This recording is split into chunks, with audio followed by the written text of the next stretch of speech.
Welcome back to the Fields of Clarington, everyone. I'm your host, Sanmeet Kaur, and you are listening to a show where we explore the roots, rhythms, and realities of farming life in Clarington and beyond. Today, we are digging into a topic that lies at the very heart of agriculture: seeds. They are small, but they carry everything: history, science, and the promises of tomorrow's harvest. And in this episode, we meet someone whose journey, much like a seed, took time to sprout and come full circle. Our guest is someone who didn't take the typical path. After spending over 20 years away from the farm, working in agriculture finance, global development, and even as a policy advisor to Canada's agriculture ministers, he eventually found his way back home, back to the soil, the tractors, and the legacy of sixth generation before him. Craig Rickard is a sixth-generation grain farmer based in Bowmanville, where he operates Ceresmore Farms with his family. Today he grows crops like corn, soybean, and edible beans, many of which are grown as seeds for next year's harvest across Ontario. Combining tradition with global experience, Craig uses sustainable practices like crop rotation and cover cropping to maintain healthy, productive soil. Welcome to the podcast, Craig. Thanks, Amit. How are you feeling? Feeling good. How's everything going? Well, it's been a wet spring for anyone in the Clarington area, so that means we're struggling with wet fields, but it also creates opportunities like for me to come do this podcast, so I got to look at the glass half full in this case. That's great. So let's start. Craig, you were born into a family whose 5 generations were involved with farming. So how was growing up like that? First of all, you grew up, how was like that? And then was there any pressure when you were an adult that you have to be in farming? I know you told me that your mother wanted you to be a journalist. So how was that? Yeah. So growing up on the farm to me was magical. I loved it. I probably wouldn't have made the effort to come back to the farm if I didn't love it. Didn't have a great childhood growing up on the farm. I always wanted to be on the farm, less so in school. And so that constant drive and desire to be part of the farm, I can't imagine a better way to grow up, but I don't know of any other way to grow up. So I'm not really a credible source on the topic. The second part of the question was there any pressure to be on the farm? And absolutely not. My father actually sort of made a point that all kids in agriculture should go and get an education, so they have all the opportunities that could be in front of them. And so if they choose to be on the farm, it's a choice to be on the farm. It's not a second choice or a secondary plan or a backup plan.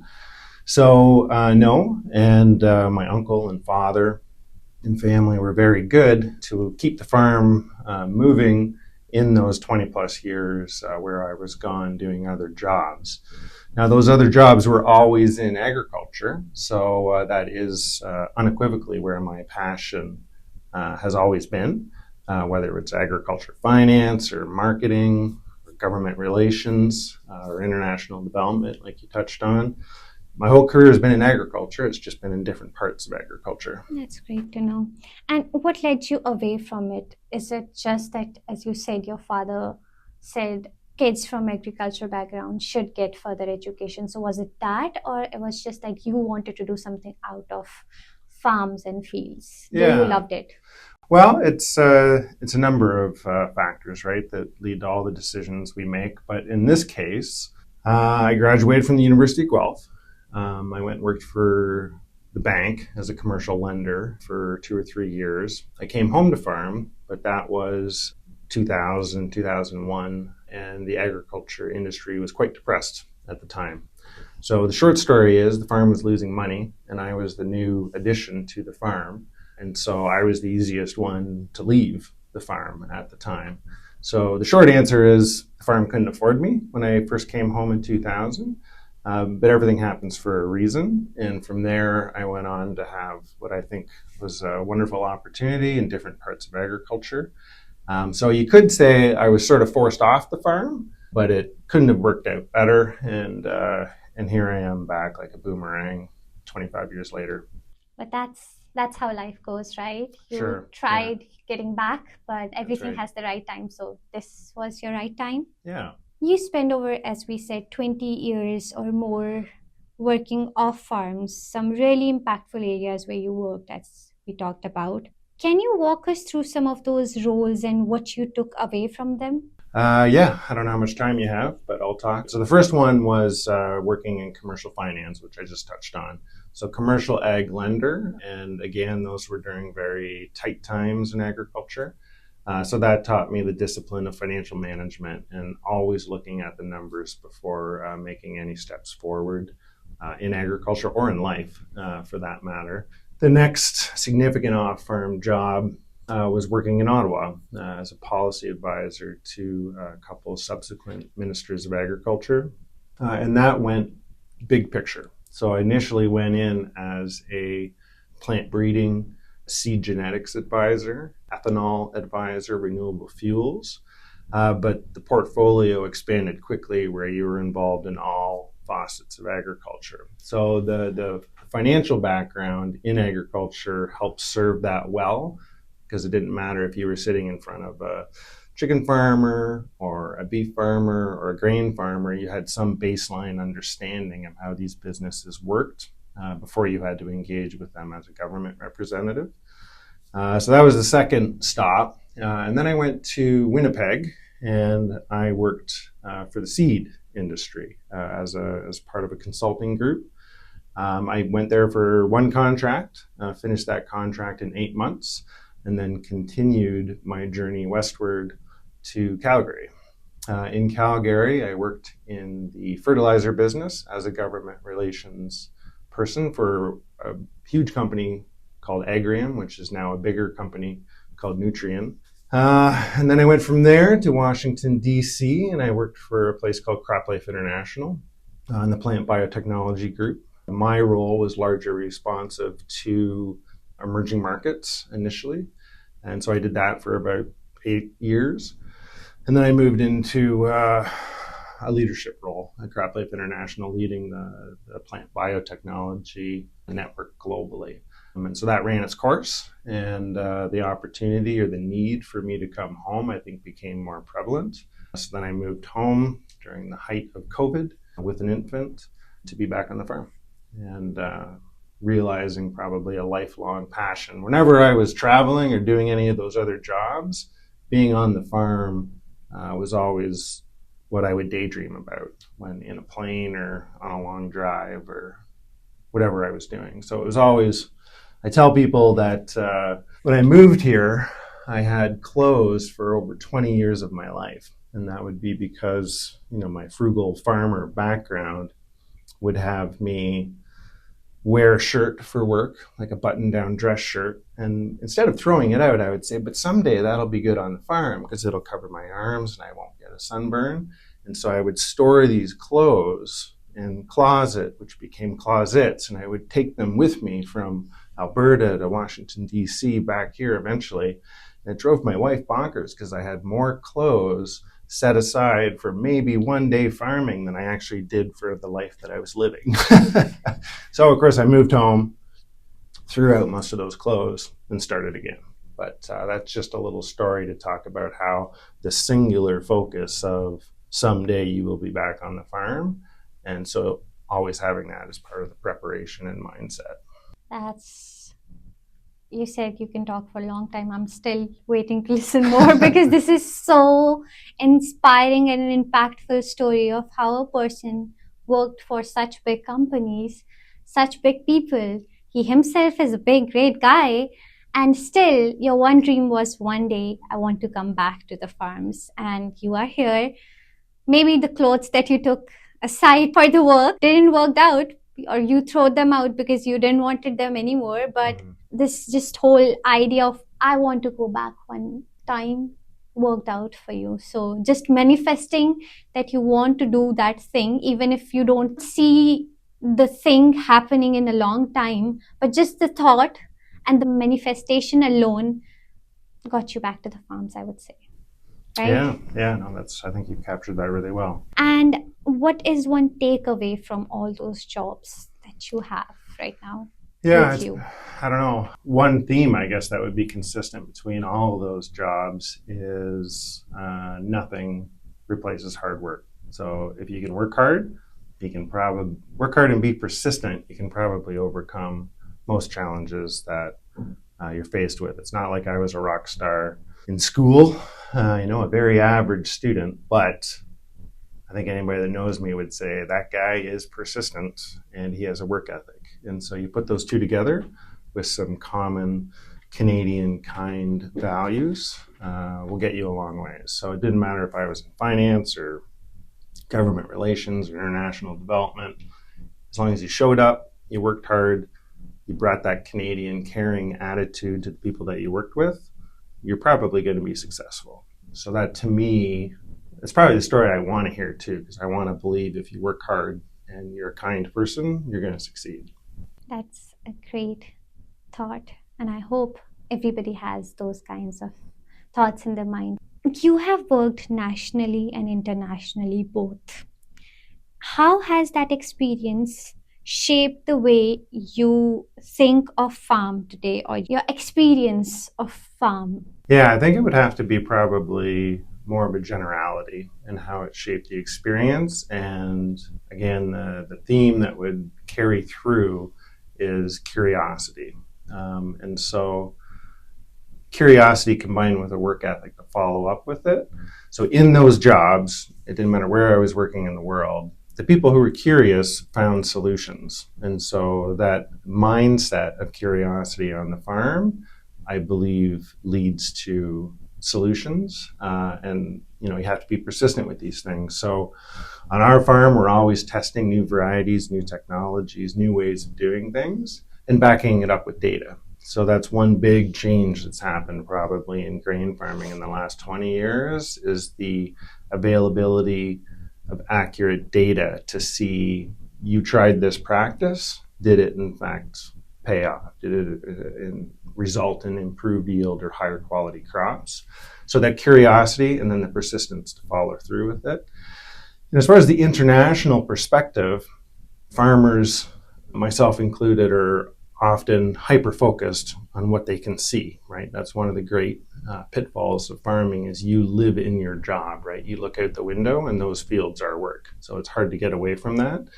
But if you take a step back and you look at our farm as an example, and I hope I'm not skipping ahead to one of your future questions, but we have, cranberry beans that all end up in Latin America. We have soybeans, a bunch, that all end up in Japan or Southeast Asia, for tofu and noodles. We have seed beans that end up in Ukraine for the Ukrainian farmers to grow.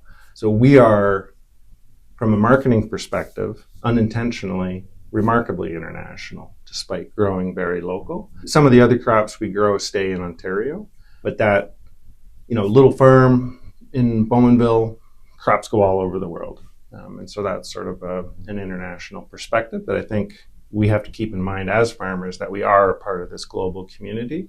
And so we're sort of all codependent on each other. That's great.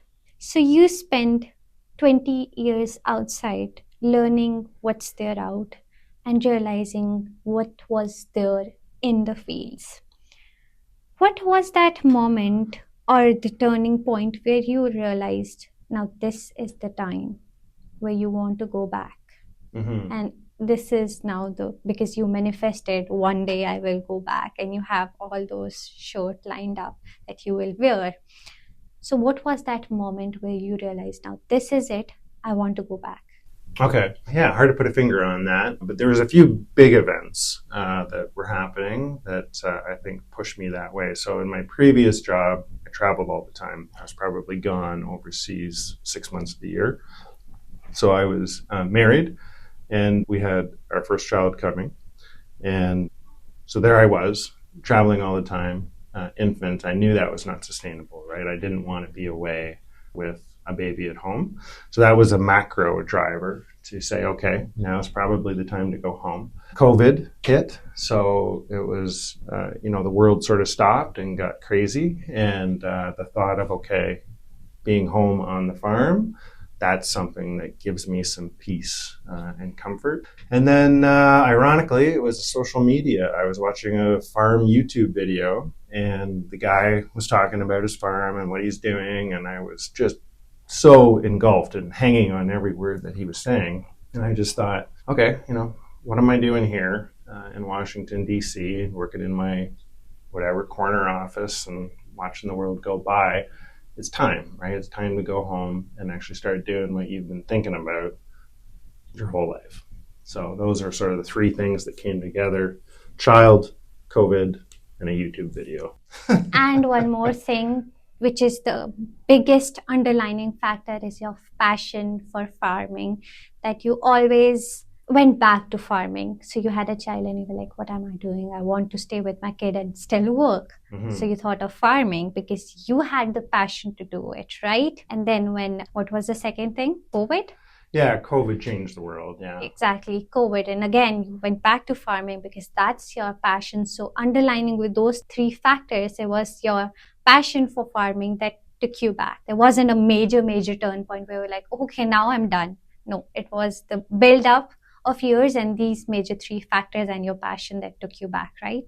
I think you've captured it well. Yeah, if this journalism thing doesn't work out, you might have some coaching skill set that would be valuable. Moving next, going policy meeting and global markets to boots in the field must have been hard. A bit. Yeah, you had the passion to do it, but obviously doing office work to doing field work there's a huge shift.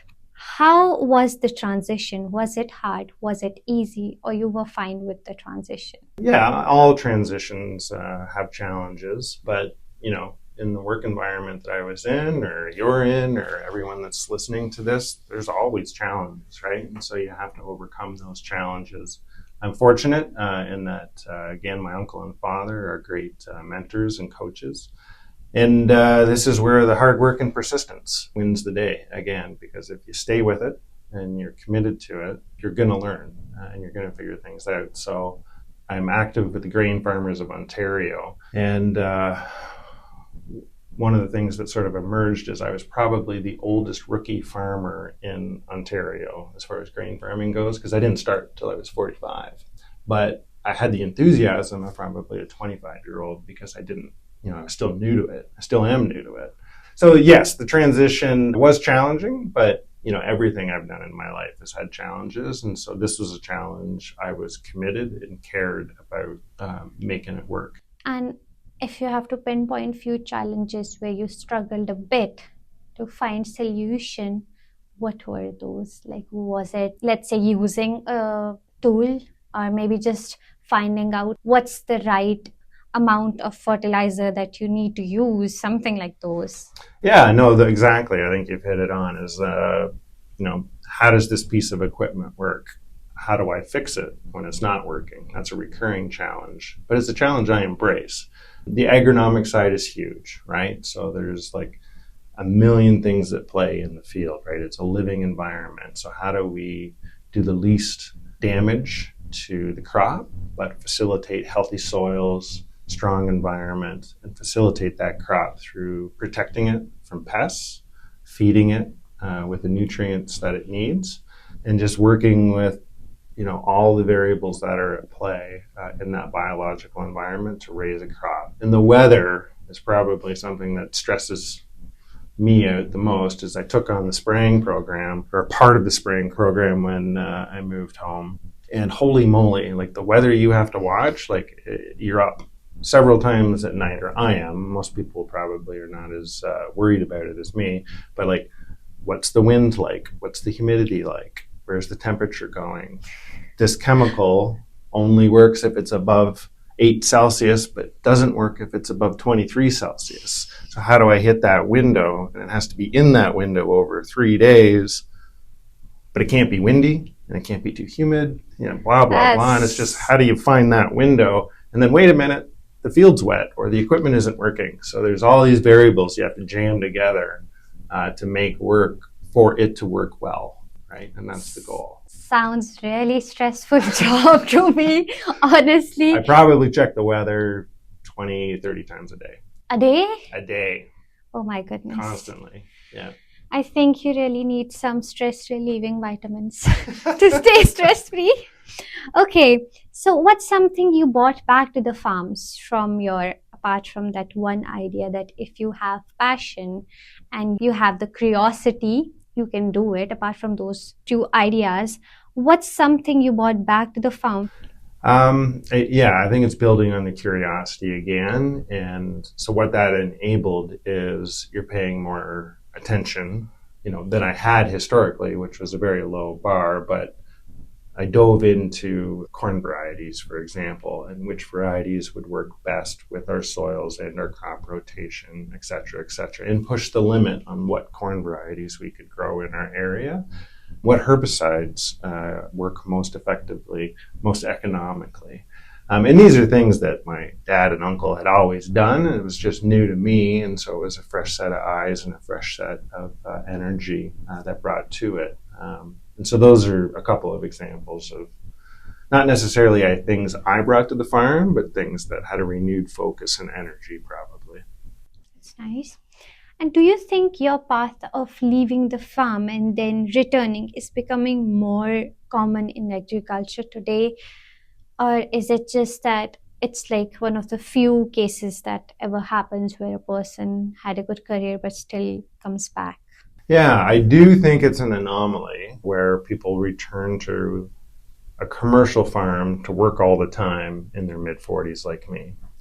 That said, I know a few guys that were in the exact same position as me. They were out in the corporate world or doing whatever, molecular biologists, an accountant, that left very successful careers to join or participate in a farm or their family farm, not necessarily their family farm.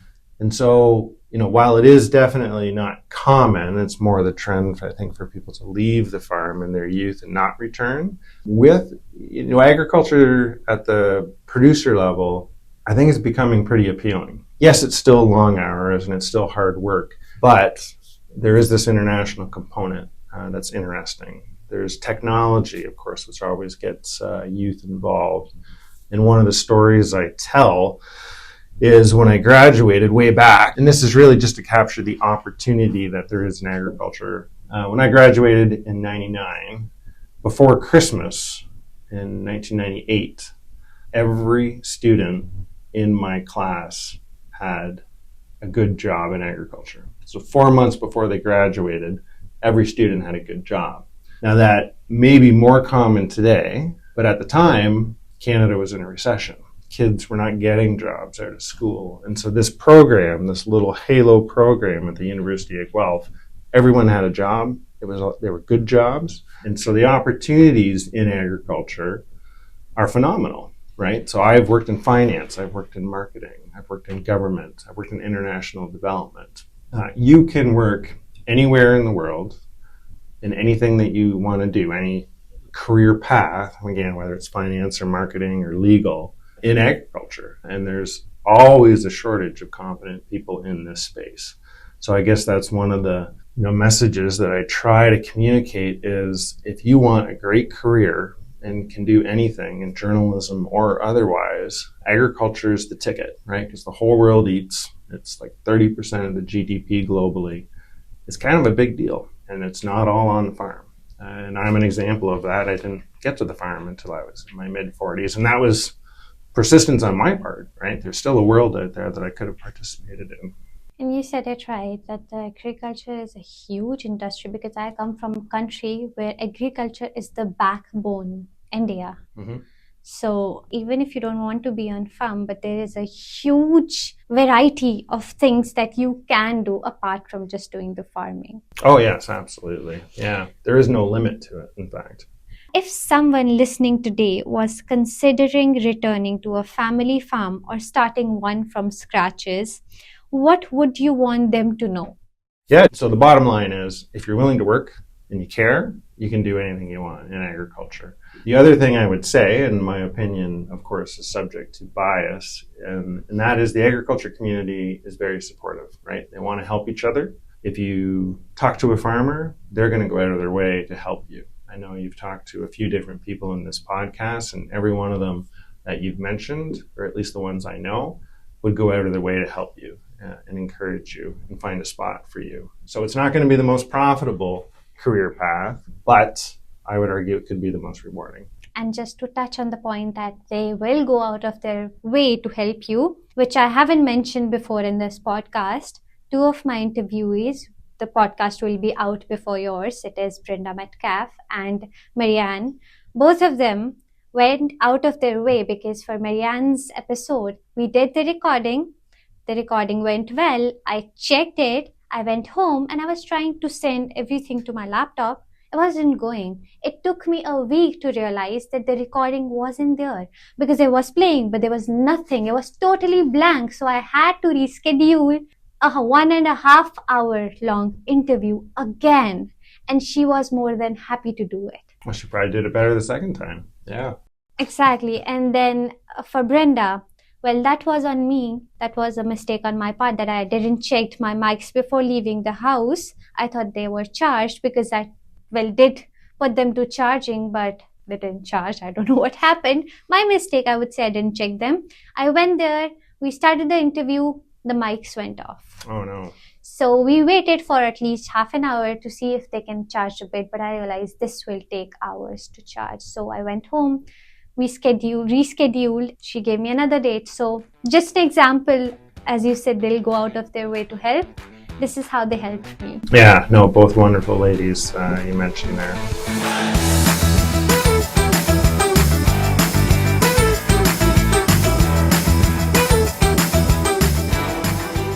Now that we have heard about Craig's journey back to the farm, let's dig into the heart of his work today. Seed farming, sustainability, and what it takes to grow the future. Craig, your family has been involved in the seed farming for 6 generations right now, because I remember we were at the agriculture summit and you talked about a bit about the history of your family and how your forefathers got into seed farming. So can you give us a walkthrough of how it all started? I can try. I don't know if I'll do it justice. It was my grandfather. So seed, certified seed, really wasn't a thing always. So you look back over those 6 generations, they wouldn't have used certified seed, which is processed, cleaned, purified seed. So you're only planting the best seed to have the best outcomes in the field. And so my grandfather started, I'm going to get these years wrong, but he started first seed plant or cleaning facility, I'm going to say around 1918,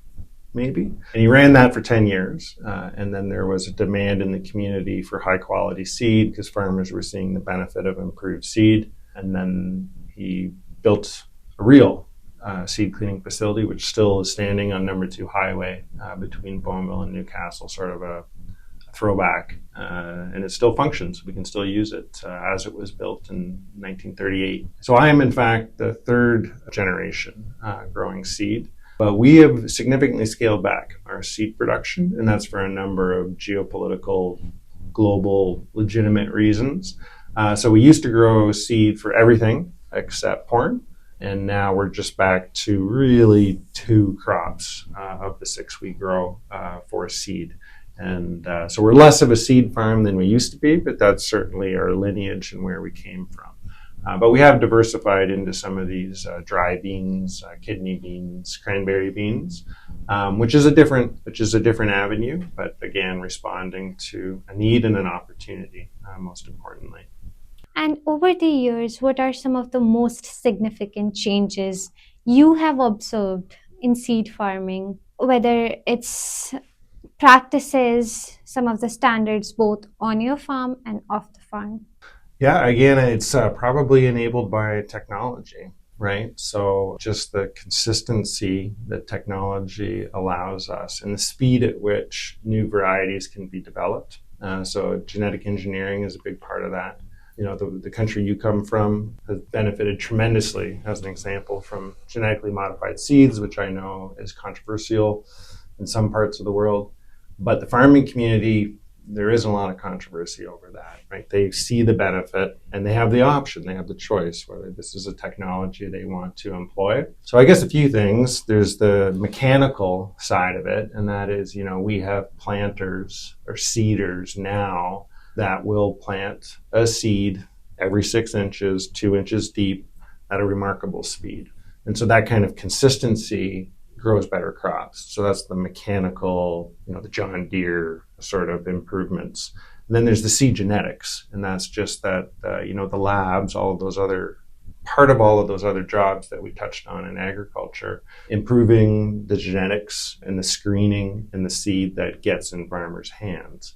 So it is remarkable that, the long-term trend in agriculture is yields typically, it depends a bit by crop, will improve 2% a year, right?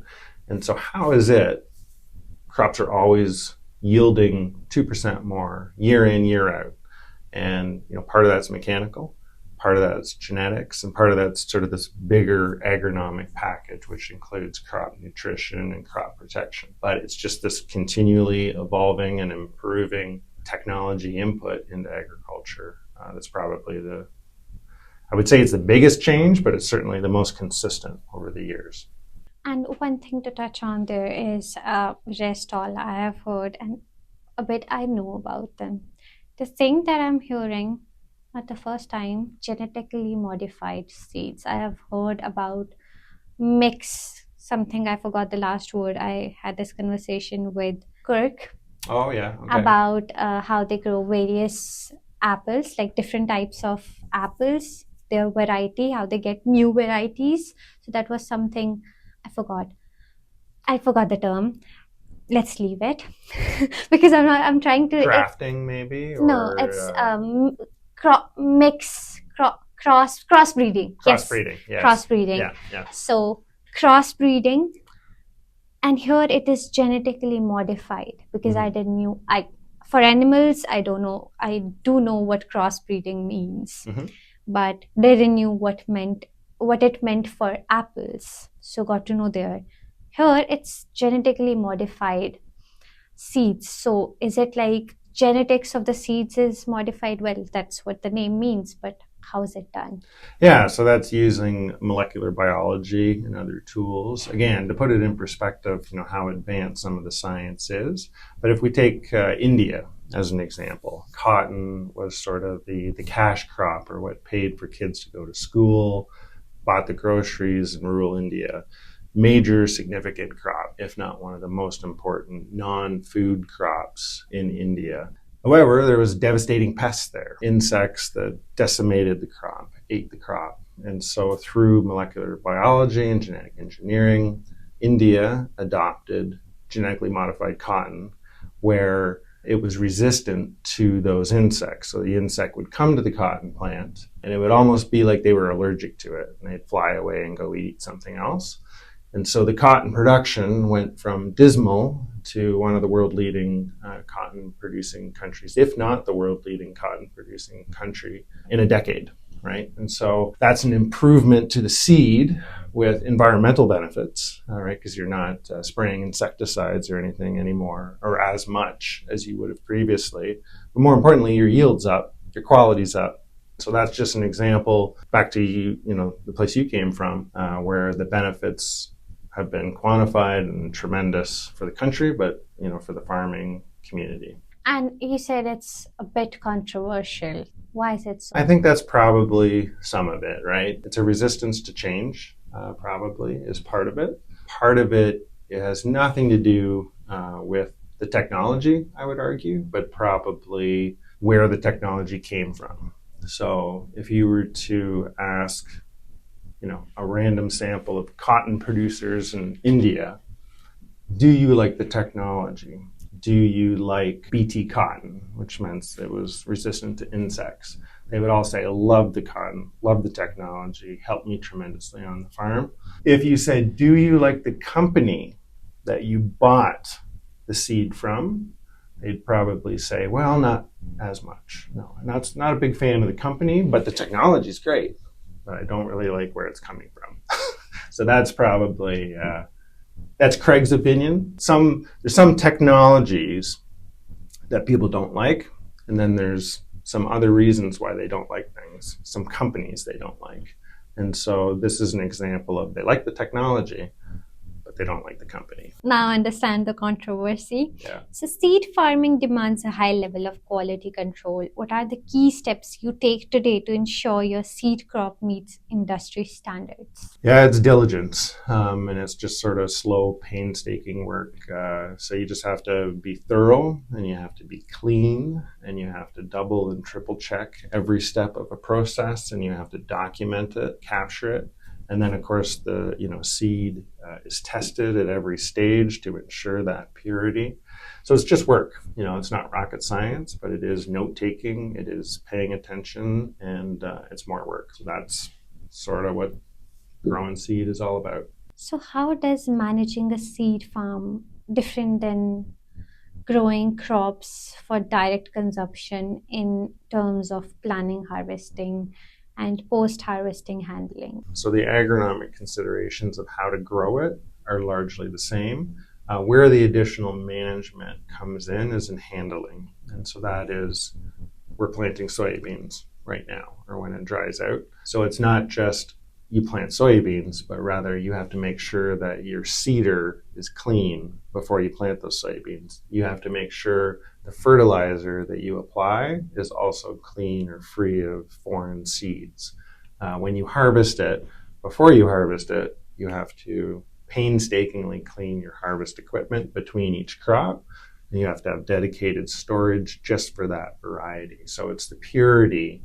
It's a large lab outside, and the lab purity that many people have here, probably working at Durham College. See, it's kind of a lot of hard work. Well, that is in almost everywhere in agriculture, but a lot of careful work when you do it, like cleaning it properly. I think you've captured that better.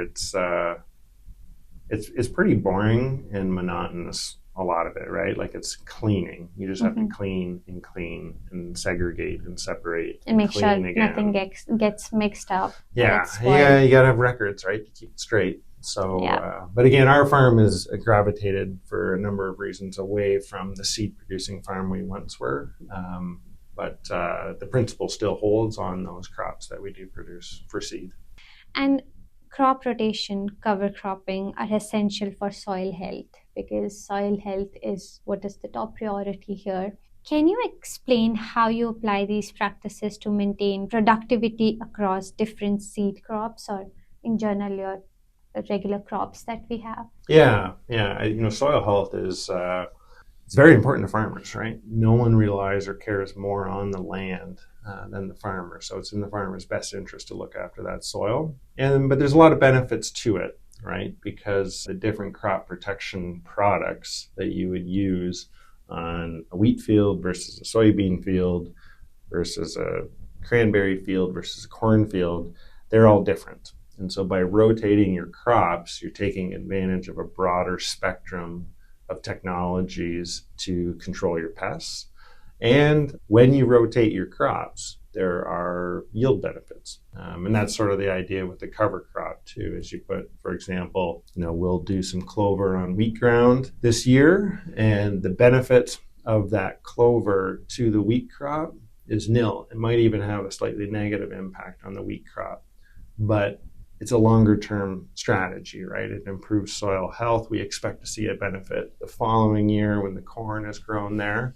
So every decision is not, should not be about what happens this year. It's about what's the impact of this decision over a longer time frame. It's the longevity that you are looking when you're doing the stuff, so that it's not just you're getting the benefit this year, but for the coming years. We've been here, for 180 years. We're going to try to stay a little longer. And we have been talking about climate a lot. With the increasing impact of climate change, we have seen that firsthand, how winter was last year and how winter was a year before that, how it's been till now. So what adjustments have you made to your farm, whether it's planting time, it's crop selection, or risk management?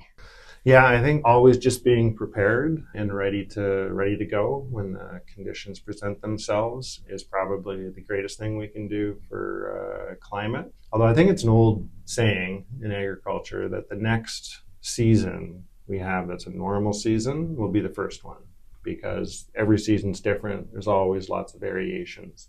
So the idea of a consistent, predictable year, that doesn't exist. There's variations to that. Last year was probably one of the most perfect growing seasons we've ever had. And this year, holy moly, I hope it warms up soon and dries out, because we are off to a slow start. Seed varieties also help. So corn, as an example. Most of the varieties of corn that we plant now are drought tolerant. So in the event you do have a dry year, which can have a negative impact on yield, varieties have been bred so that they will continue to produce and are more durable in a dry year. And that's consistent across some of the crops. It's probably just more pronounced in corn than anything else. And then we also talked a little about, you touched on that point, was technology. How you have a robot which can seed the crop. So how has tech played a role? How is tech doing better and better? Oh, as pronounced as anywhere. It sounds like you talked to Kurt Kemp, and he has some amazing examples of how technology has been adopted on his farm. And ours is probably certainly not as dramatic as that, but the planter tractor can steer itself now. Combine, when it's driving through the field, can automatically change its internal mechanisms and how fast it's moving to get the best cleaning of the grain that comes through the machine. And then we can record all of this, up to the cloud and back, that says, in this field, in this area, this was your yield, down to sort of, by every foot or every inch. The accuracy is remarkable. But that's where the data comes in, right? So it's a continuous learning cycle where we do something. What is the impact relative to the check strip or whatever? And then we continuously improve and go from there. So there's the technology, which probably unequivocally allows us to do a better job of putting seed in the ground, right? To simplify things. But then there's the analyzing, okay, what happened from that? Should we plant more seeds per acre? Should we plant less? Should we plant them further apart or closer? What's the impact on our fungicide program to prevent mold in the crop? Is that better than narrow crops or wide crops or spacing? Or, there's all these questions that are at play. And so what technology, I think, just allows us to do is to quantify it and understand it and change on the go, which is a luxury that we just haven't had if you go back 20 years or longer. That is true, that as technology grows, things get better. If you use it, yeah. And another thing is it saves a lot of time and cost if you use it properly. When technology do cost a lot when you get it for the first time, but in the longer run, as you look for upcoming years and to stay in this field a little longer, it pays back really well. Yeah, it's a bit of a leap of faith, that's for sure, is because, there is a certain cost when you adopt a technology, and there is the opportunity cost of not adopting. But one is, certain. You have to pay that when you buy it, and the rest of it's kind of soft, and you got to figure that out. So there is a bit of a leap of faith in some of these technologies. But that's consistent across any business or education or life. So that's true. What are some of the most common challenges that you face when you're working on your farm, and how do you manage them? Well, fortunately, the seed business is not a new business. So there's a very well-established community in the seed world. And so there's a set of rules that you play by and that you can follow. And so it's not really, I don't want to disparage the seed industry at all, but there's new technology, but the process and the regulatory framework by which it's governed is pretty certain. And that's something I think we have to, as someone that did work internationally, we probably lose sight of how lucky we are to be in a country where the government whether or not we want to complain about them, is remarkably stable, in the big picture. And there are a set of rules to play by, and things generally work. Now, could they be improved? Of course, and we should always be striving for better so we can compete with our international competitors in this space. But at the same time, let's be grateful that we're in a place where things generally work. We can go and talk to government if they're not, and we can ask to work together to make it better, which is mutually beneficial. That's true. That always we look to evolve, but we should be grateful for what we have. That's true. And one thing is, are there any common, uncommon, rare myths or misconceptions about the types of farming that you do that you want to clear out today? There's myths about every business and every community. One in agriculture probably is that farmers don't care about the land. They're big corporate farms that just want to make money, and that there's nothing that could be further from the truth, right? So we care about the soil, we care about the community, we care about the environment. And so that's a myth that I guess irks me a little bit, that when people think, we don't care about environment or community or soil health, we touched on before, those are paramount to our decisions, and everything we do is to ensure the integrity of these things. So I guess, if I had to pick one myth out of a hat, that would probably be it. And it's actually funny that people think all the farmers, if it is a livestock farm, they don't care about animals. If it is a farm like yours, you don't care about soil. Well, that's how you make the bread. Mm-hmm. So it's funny if you think you don't care about your bread. You just need to make money. Well, after a certain time, you won't have that. Yeah. If you don't care about it. So it's really funny to me how people just... And I think like the people that you've been talking to, right? Most of them are multi-generational farms. So there is this thing in my mind, and I'm sure most farmers' mind, of, there's 5 generations that have come before me, and they've managed to look after the soil and keep it healthy and keep this farm moving and being part of the community.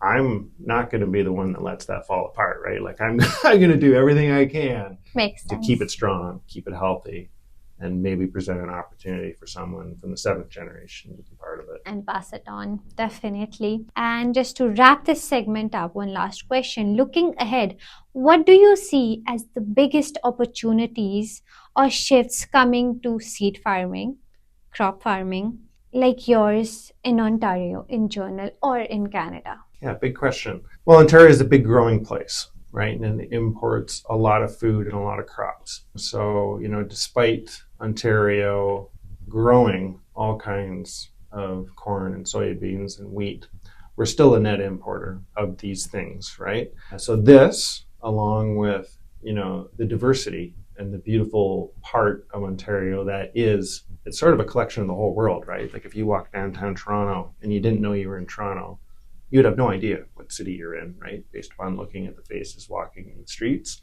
And that's a beautiful thing. And with that comes growing cranberry beans, as an example. They go to Latin America, but there's a huge community in Toronto that this is part of their diet, their culture, and we can grow that in Ontario. So the diversity of the population brings with it a diversity of opportunities for the farmer. Marianne is another example of that, where what they're producing is for a community that makes Ontario a better place. And with that comes an opportunity for those of us who have been here for 6 or 7 generations to work with that growing diversity of Ontario.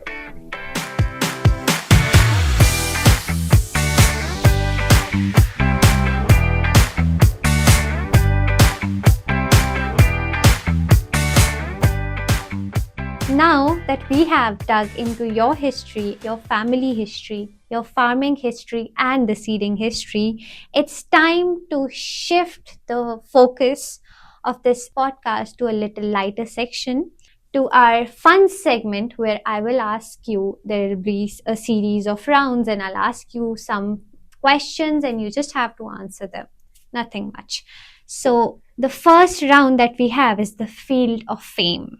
Well, this is like the first time I'm doing the Wall of Fame kind of thing. I haven't done this kind of thing before. I've done the fun segments, but not this one. So you may find it weird, but this is all made up. Well, I'm going to give you a bunch of made up farm and career inspired titles from your career and your farm side. And you just have to tell me, what does the word means? What does the word mean? Okay. Yes. So the first one we have is, well, I was going to have this in the introduction, but I was like, it'll spoil my fun segment. So I have it right now. So just to recap, you've looked at a bunch of stuff I've done. You've made up some words.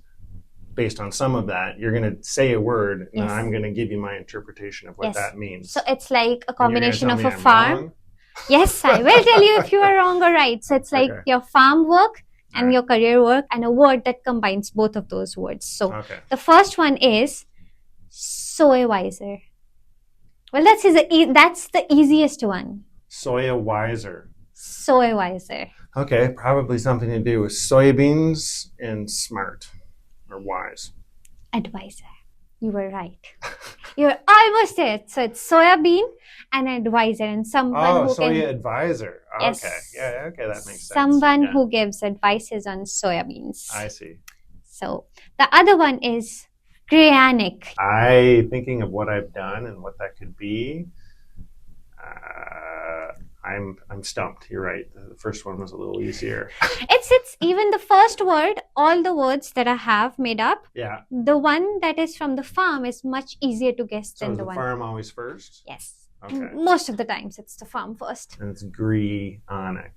Yes. What could Gree be on the farm? I don't know. You got me, Sunmeet. I'm sorry. It's grain. Grain. Okay. And the genius. Oh, okay. Well, the genius part is clearly not evident here. Yep. That's why I was like, you will get the first one, but you didn't. That's fine. That's a strikeout. This one is a bit easier, just like the soya wiser. Yeah. Crop fesser. So some type of crop professor. Yes, definitely. There you go. Ooh, wow. This one is a bit of a work. It's fertilitation. Oh, okay. So there's a fertilizer, consultation, something fertile. Say it again for me. Fertilitation. Oh, so there's a facilitation, fertilizer, facilitation type? No. It's fertilizer. Okay, I'll give you a statement. This one is a bit weird, I know. But if soil and policy were combined, this is a hint that you can think what the second word is. What does a fertilitation do? So there's facilitation, sort of rhymes with that. And there's fertile, which is soil, and fertilizer and nutrients. Fertilizer is there. So first word is fertilizer. And the second one is your career. So the second one comes from your career side of the things. Oh, man. Do you want another hint? It's something to do with the government. Yeah, so consultation is part of it. There's advisory, advisors was part of the government, government relations. You were working with whom? You were an advisor to whom? Oh, minister. Who are they? Agriculture minister. Who are ministers? Politicians. Oh, okay. So there's a politician and fertilizer. Do you see the? All right. Well, I don't know. We should talk about fertilizing politicians too much, but I think that's how you get the people. Well, if it was too easy. This is a good game. No, I'm struggling. So that is it for this one. Okay. Time for our second round. I have another series of questions. Okay. Where you have to answer quickly. This one is like pace one. Okay.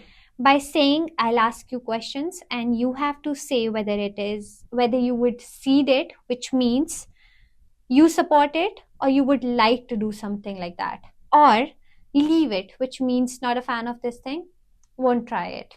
Okay. I'm going to say plant it or leave it. That works. And if you want, you can give a little explanation of why you answered like that.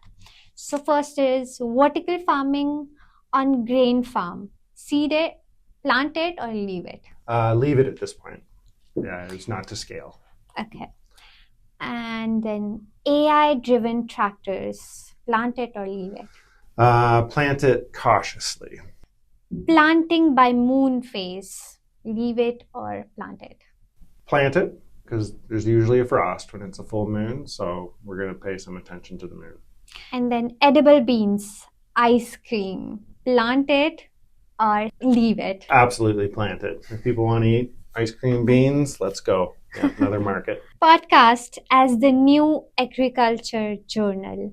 Leave it or plant it? Oh, clearly plant it. We're here talking about it. And now it's the time for our final fun round. It's called the Farm Confession. Well, I was trying to come up with a name, both farming and something with your career, but I couldn't, so I just kept it farming. That's good, Farm Confession. I failed radically at those. So I'm glad that, yeah. It's not like a series of questions. It's just one question where you share a funny or unexpected moment from your farm work, the farm life that you had till now. I think not just from the farm, actually. You were at Ottawa, Alberta, anywhere, and you did something and it kind of went off the board.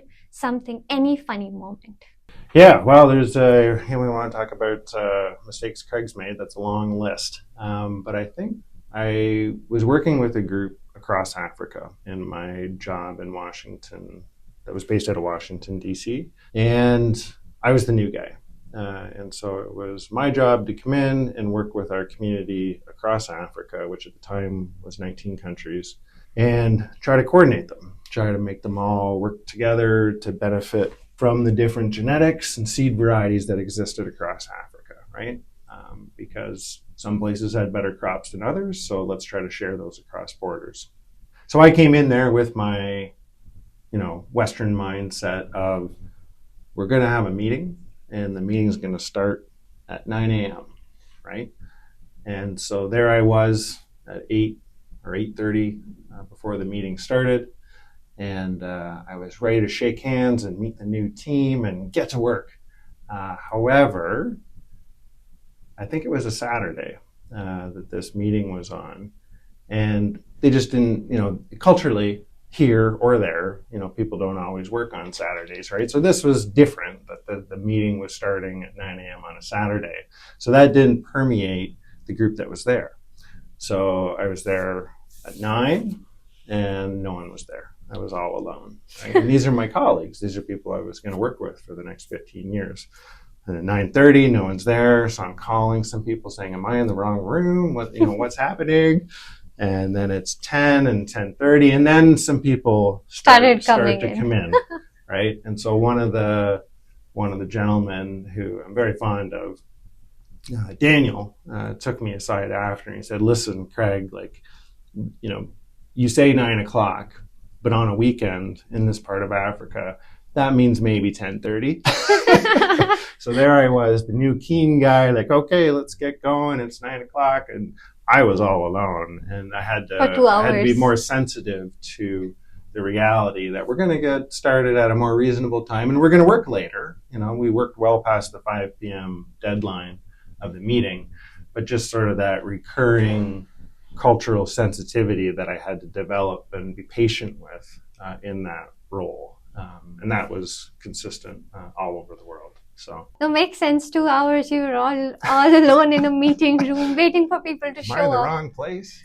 And this brings us to the end of our another episode of Fields of Clarington. We have journeyed through Craig Rickard's return to his family farm, explored the thoughtful practices behind sustainable seed farming and the crop farming, and learned how a lifetime of experience on and off field can shape a new vision for agriculture. A big thank you to you, Craig, for coming here, giving me your precious time at this time of the year when you are planting and looking out for the rain to go away so that you can do your work. Thank you so much for coming and sharing your experience and your passion for farming. It really means a lot to us. And we are always grateful to all the farmers out there who are doing this job and giving us the food that we eat every day. And as Marianne says, if you eat today, thanks a farmer. So thank you so much. And if you enjoyed this episode, be sure to subscribe and follow us for more such stories. Until next time, I'm your host Sanmeet Kaur, and thanks for tuning in.